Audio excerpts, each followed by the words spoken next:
What if being a hero wasn't a noble calling, but the worst punishment imaginable? That's the absolutely twisted idea at the heart of Sentenced to be a Hero. And let me tell you, it's shaping up to be one of the most exciting dark fantasy anime of the winter 2026 season. And this line right here, this is the official introduction to the series. It's the first thing you read, and it just immediately flips the entire hero genre completely on its head. It tells you right away that you're in for something dark, something different. So, what does that actually mean? To be punished with heroism? Well, let's dive into the core premise of this show, because it is as brutal as it is brilliant. Okay, so in this world, becoming a hero isn't a choice. It's not a calling. It's literally a sentence called the hero penalty, and it's reserved for the absolute worst criminals. They get thrown onto the front lines to fight demons, but here's the truly twisted part. Death is not the end. Not even close. They just get resurrected to fight, die, and suffer all over again forever. Our guide through this absolute nightmare is a guy named Xylo Forbartz. And get this, he wasn't some street thug. He was a highly respected commander of the Holy Knights. But he gets framed for the worst crime you could possibly imagine, killing a goddess. And now he's stuck in this horrifying loop, trying to get revenge on the people who threw him away. Now, of course, Xylo isn't fighting alone. He's the leader of Penal Hero Unit 904, which is basically a whole squad of these damned heroes, a team of criminals who are as broken as they are necessary for survival. And this team, wow, what a lineup. You've got Xylo, our stoic leader, who has to work with a literal goddess of the sword named Teoritta. Then you throw in a thief who can't stop stealing from their own side, a logistics guy trying to keep it all together, and to top it all off, they're overseen by this arrogant knight commander who just despises everything they stand for. The drama inside the team is going to be just as intense as the battles outside. So this whole idea of a team of convicts forced onto a deadly mission, it probably sounds a little familiar, right? It's no surprise that a lot of people are already calling this anime a darker, and honestly, maybe even a better version of DC's Suicide Squad. I mean, yeah, on the surface, the comparison is pretty spot on. You have a group of criminals, they're sent on missions that are basically impossible, and they've even got explosive markings on their necks to make sure they don't just run for it. It's a very clear nod to Task Force X.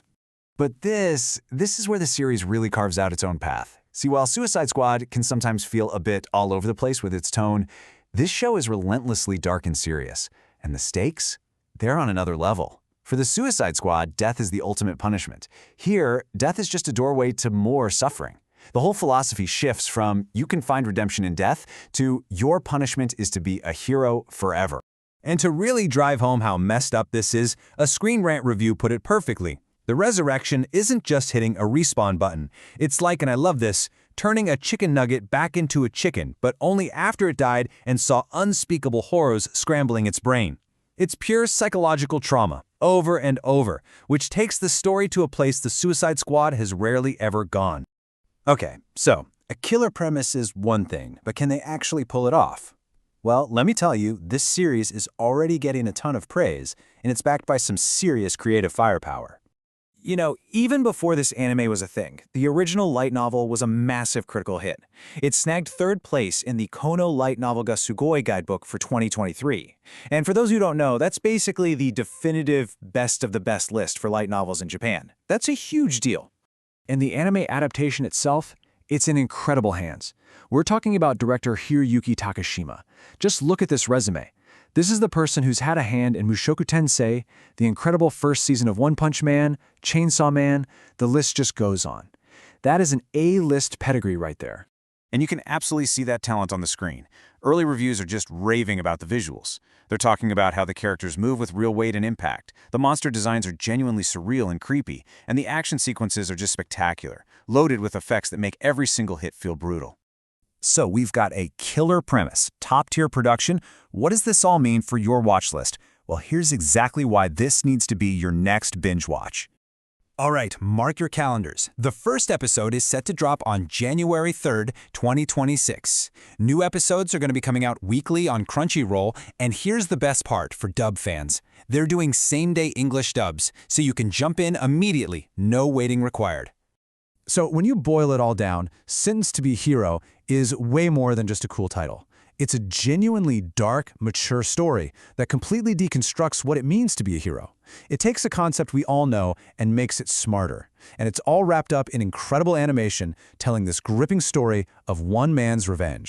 Which really just leaves us with one final thought. In a world where heroes are completely disposable and even the gods aren't safe, could this actually be the next great dark fantasy anime? I guess we'll just have to watch and find out.